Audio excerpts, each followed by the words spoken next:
Hi, and welcome to Grade Gov News.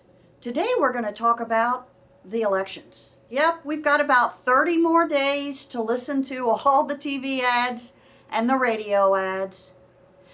But I'm going to make a prediction as to how I think the elections will end up coming out.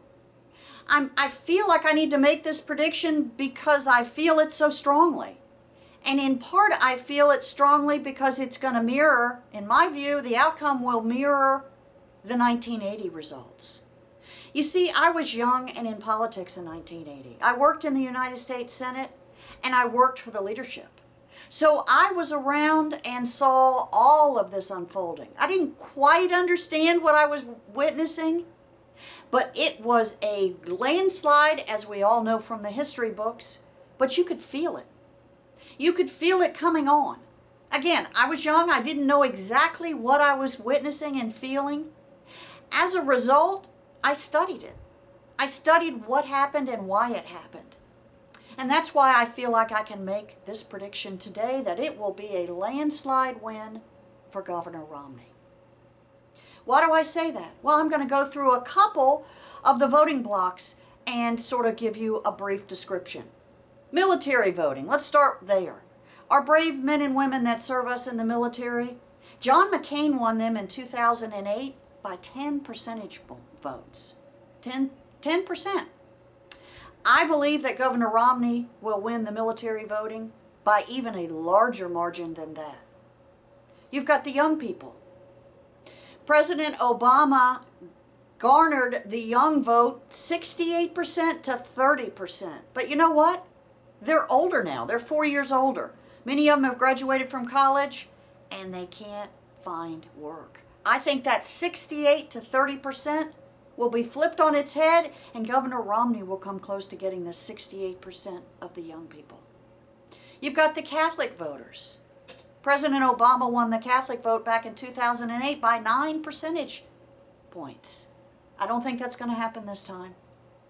The president has irritated the Catholic community by his birth control stance, by his insisting by regulation that businesses must offer free birth control. That goes against the Catholic tenet, so he's upset them. Small business owners. The president won the small business vote by 49% to 32% for John McCain.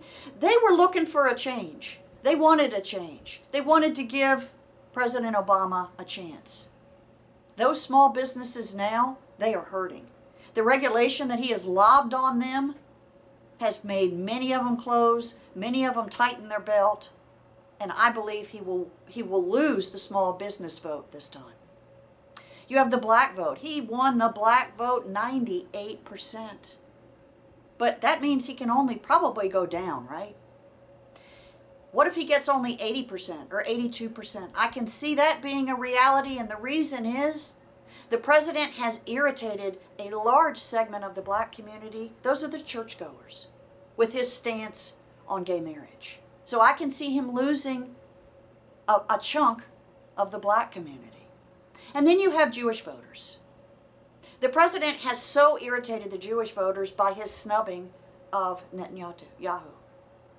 He snubbed him, and that has irritated the Jewish voters. You can see it in the campaign contributions. They were, at one point in 2008, big donors of the president. They're not so much anymore. It's reflected there too. And then if you look at the economy, very similar to 1979, 1980.